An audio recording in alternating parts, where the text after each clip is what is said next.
Well, hello and welcome to Binge Watch, the podcast where we take a look at the hottest new TV and film releases on streaming television platforms. I'm Hannah Fernando, the group editor of Woman and Home magazine.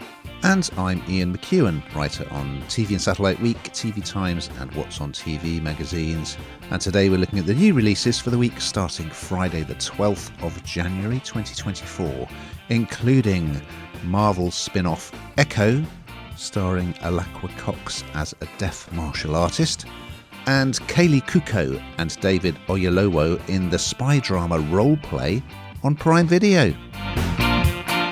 We'll also be checking out Peter Capaldi and Cush Jumbo's Criminal Record on Apple TV and finding out what happened after the flood on ITVX. But Ian, what is in the news, please? Jon Hamm, Mad Men star, well, he's going to headline in Apple TV Plus drama Your Friends and Neighbours as a divorced hedge fund manager who starts stealing from his wealthy neighbours after losing his job. We've all been there. And in Netflix rom-com Too Much, co-created by Lena Dunham, Megan Stalter will play a lovelorn New Yorker who moves to London where she meets musician Felix, played by the White Lotus's Will Sharp. Fan of Will Sharp, he's done some good stuff. Well, if there were a theme to this week's podcast, I would say, Hannah, it's veteran male actors playing to their strengths. However, we're going to start off on Disney Plus with a new Marvel spin-off which arrived on Wednesday the 10th of January. It's called Echo, and here's a clip. You have so much pain in you. You. So much rage. That you can't contain it. So I guess we're all potentially in danger of a little bit of Marvel burnout. So I wasn't that excited when I saw this come up. There are 5 episodes. It's the first series. For the uninitiated, Echo made her debut, the character who's played by Alakwa Cox. She made her debut in the 2021 series Hawkeye, which I have to confess I didn't watch. And she is a deaf amputee who is also a skilled martial artist. So we see a bit of her backstory in episode 1. So she lost her parents and she was adopted by her uncle, played by the brilliant Vincent D'Onofrio, who of course we remember as Private Pyle in Full Metal Jacket. And yeah, so we find out how she's using her trauma, she's kind of processing her trauma by becoming a very sort of skilled fighter and working for him. And then certain things transpire, which I won't reveal, but the result is that she's got a biological family and an adoptive family. She goes home to Oklahoma to reconnect with her people because she's a member of the indigenous Choctaw Nation. And they include her Uncle Henry and her cousin Bonnie, and they are played by Chasky Spencer and Devery Jacobs. I was very impressed by this. I mean, for starters, it's very interesting to have an amputee who is deaf playing effectively a superhero, I guess. I mean, she's just a very good fighter. But she also, because of the indigenous things going on, there's also feels like there's some kind of supernatural type stuff that may come up later. D'Onofrio is great as the crime lord known as Kingpin, her uncle. He looks like he stepped off the pages of a graphic novel. He's this great big bald hulking figure, really good. Alakwa Cox is superb in the lead. I mean, she has to do some. She is a deaf amputee, and she does some fantastic fighting scenes. And she's quite a quiet character, kind of comes across as quite sullen. She's obviously traumatized, and she plays it really well. So episode 1 is action packed. There's loads going on, and it completely drew me in from the start. So I'm over my Marvel fatigue. I'm invested in this spin-off series.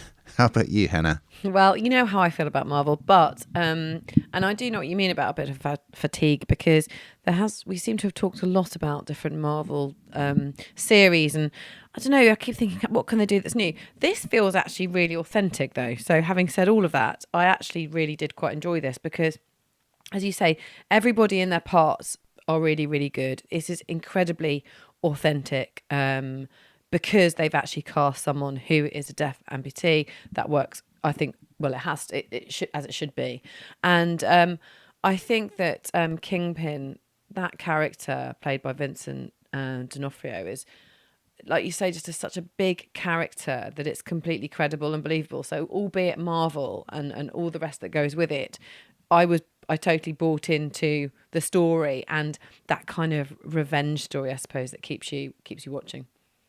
Well, we're going to move across to Apple TV Plus for our next offering. It's another new series which also arrived on Wednesday, the 10th of January. It's called Criminal Record, and here's a clip. Daniel Hegarty. June Lenker, thanks for seeing me. I'm investigating a phone call.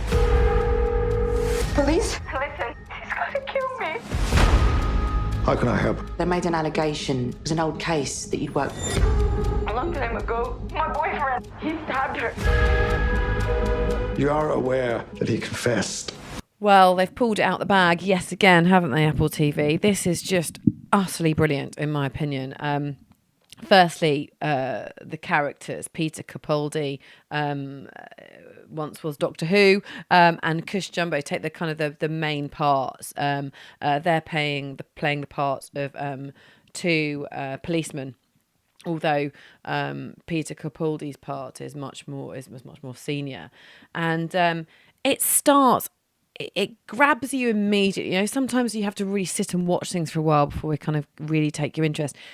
For me anyway, I was hooked instantly, and that's partly because it's very, very pacey. It starts at nighttime.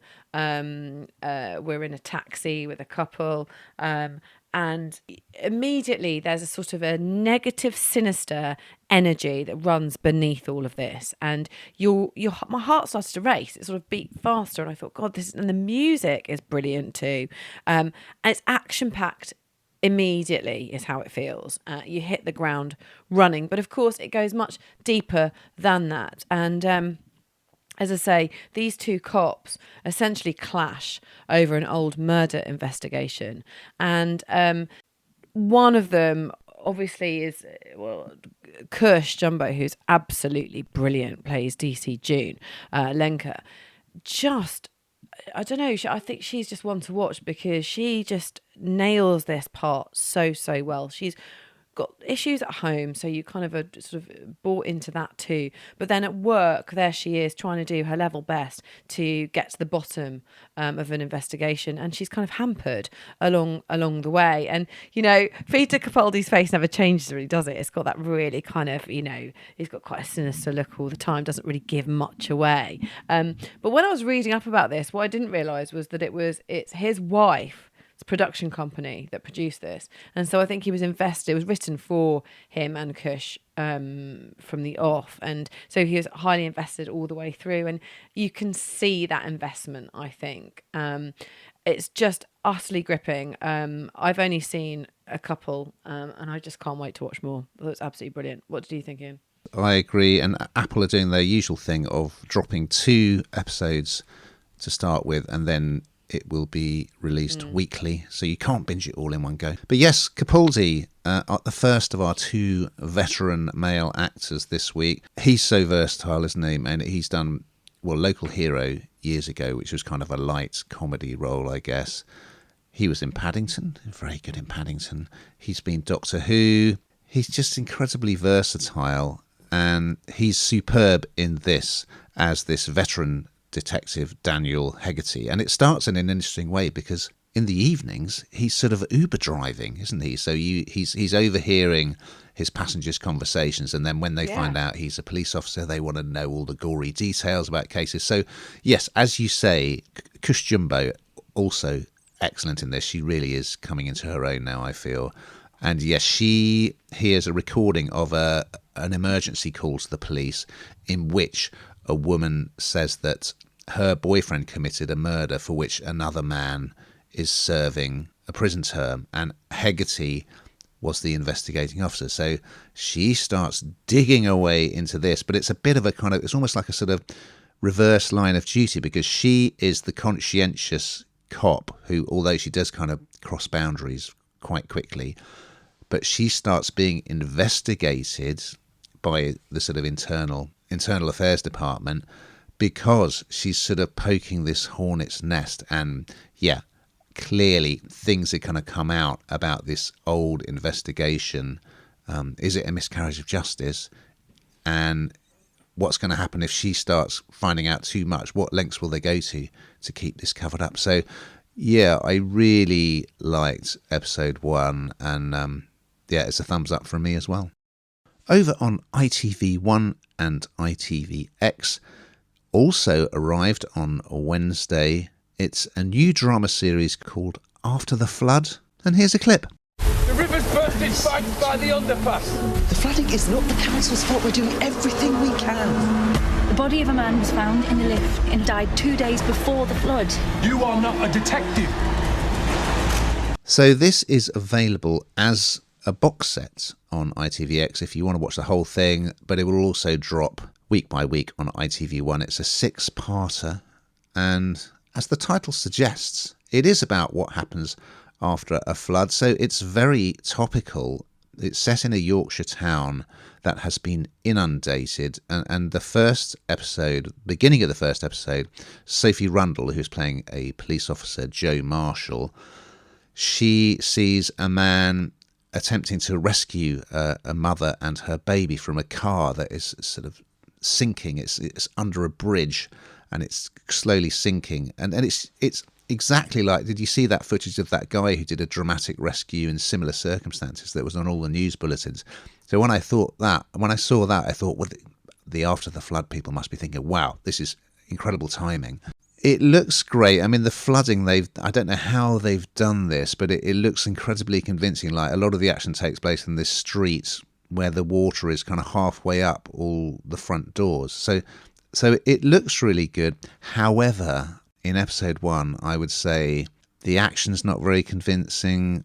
The dialogue is not very good. And I think when the dialogue is kind of clunky and not very believable, it just makes it really difficult for the actors. And I mean, I am a fan of Sophie Rundle. I think she's great. But the script isn't the best. However, let's see how it pans out, because it does introduce, it's kind of an ensemble piece, and it's about a community. But the mystery at the heart of it will be someone's found dead after the floodwaters subside, but it turns out he was actually dead before the flood. Okay, he's got no ID on him. And Rundle's character, she's pregnant, so we're kind of getting a bit of family stuff going on with her. But she's about to start training as a detective, and she's clearly chomping at the bit to get going. And so she, off her own bat, starts in rather unbelievable ways investigating this case in her own way. Anyway, so there's lots of good people in it. Her other half, Matt Stokoe, I think they met on Jamestown years ago. He plays her boyfriend, who is also a detective. You've got the fantastic Lorraine Ashbourne as her mum. You've got Philip Glenister as a local businessman. So you've got some strong cast there. But on the evidence of episode 1, I wasn't really that keen, but it may well improve as it beds in. What did you think, Hannah? Well, it's timely, isn't it, with all the flooding generally in the country, I suppose. And so it will chime with some people kind of, her jumping in the water and trying to save. And, she's quite sort of fearless character, isn't she? And I like the relationship with her partner because, of course, it's her real life partner. And I think that's quite nice too. For me, it just felt like another kind of detective series, if you like, where someone doesn't believe the obvious. And I suppose that's the bit that really stuck in my throat to a degree of like, what's different about this? As I say, I think it chimes, because of the moment in time that we're in, and lots of people having their houses flooded and what have you. And they're like, I kind of guess I can see why people would be taking it, but I just don't think for me, I just don't really think that it breaks any new ground. It feels like it's raking over old stuff, really. So I wasn't a huge fan. Well, we're going to finish on Prime Video with a one-off spy drama that arrives on Friday the 12th of January. It's called Role Play, and here's a clip. Mr. Brackett, can you tell us what happened that night at the hotel? It was our anniversary, so we wanted to go out. I won't be me, you won't be you. Just two strangers meeting in a bar. Tomorrow night. I'm Jack. Alice. Do you and your wife role play often? Yeah, this is very light-hearted. Yes, it shouldn't be, should it? Because this person, the main character, in fact, is a secret assassin murdering people on command. So it shouldn't be something that's sort of jovial, but the lights and shades in this come and go rapidly, in my opinion. And so 1 minute you're kind of laughing at something, and the next minute you're not. It feels quite jokey, given the kind of the concept of this, I suppose. So there we are. We've got Kaylee Cuoco as Emma Brackett, and she is a mum of two. She has a a lovely life, I suppose, with her husband, and she's hired as an assassin.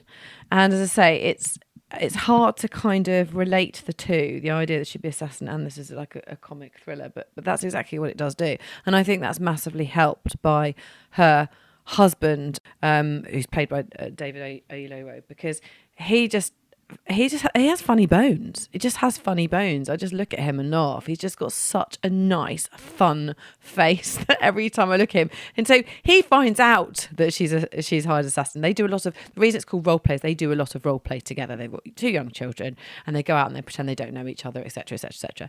Anyway, he gets called in. He gets called to the police and they tell him, and he sort of just laughs and can't think this can't possibly be true. And then you see him going after her on these jobs, and some of the sort of killings are just a bit silly and reckless and obvious, and why wouldn't she have been caught, etc., etc., etc. But it's quite a romp. It really is quite funny in places. It's very light-hearted, and you know what?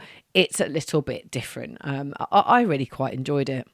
What did you think, Ian? Yeah, I thought it was good. I mean, I guess there's sort of elements of maybe Killing Eve meets True Lies, perhaps, but it's a great setup, I must say, because as you say, they have this date night where, well, we see it from the off that she's a killer, an assassin, but then we go into her domestic life and they like to have a date night where they meet in a hotel bar and pretend that they're strangers and they have new identities, new names, etc. So this is where our second veteran male actor makes an appearance, because while she's waiting in the bar, this older gentleman called Bob, played by the wonderful Bill Nighy, he buys her a drink and he appears to be hitting on her.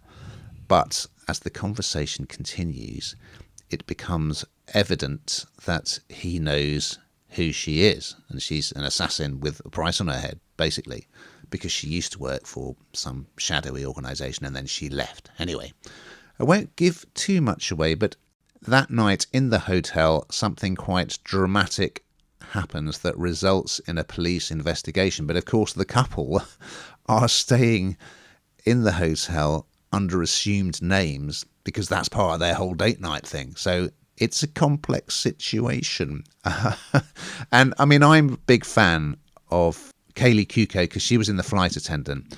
And she was terrific in that because she can combine a sort of light comedy with some heavy drama and violence and, all sorts of things going on. So she was a good choice for this. Oyelowo, always great, as you say. Really enjoy watching him. So I'm not sure if it sustains the excitement that it generates with that brilliant setup for the rest of the film. But yeah, I very much enjoyed it. And I would say it's definitely worth a watch.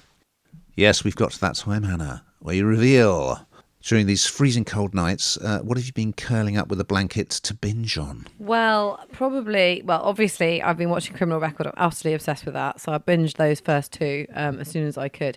And then it's hard to get away from the post office scandal, isn't it? Which, of course, we have discussed. And it's not until you really sit there and watch it that you kind of really feel the pain and suffering that's happening. Of course, it's, filling column inches. So, yes, I have been hooked on that too. Me too. I binged the lot. And I mean, has a TV series ever had such a dramatic effect on public life? I mean, it's quite astonishing, really. I also tried to watch Fool Me Once, the latest Harlan Coben with Michelle Keegan and, of course, Richard Armitage, who seems to be in all the Harlan Coben adaptations. I wasn't that keen, but I do know people who really enjoyed it. And I tried to get into Traitors, which we've talked about recently, but because I was sort of joining midway through, I didn't really understand any of the rules, so I think I was really frustrating my partner by asking too many questions. But anyway, yes, that's me. We've just got time to look ahead to next week's offering. So what are we serving up on the Binge Watch menu, Hannah? Well, it's another police scenario because Jodie Foster plays a police chief investigating a haunting case during a bitter Alaskan winter in True Detective Night Country, which is on Now TV. I love Jodie Foster.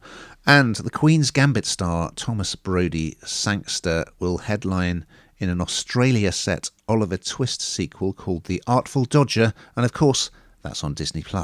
So we look forward to those and much, much more. But in the meantime, keep watching!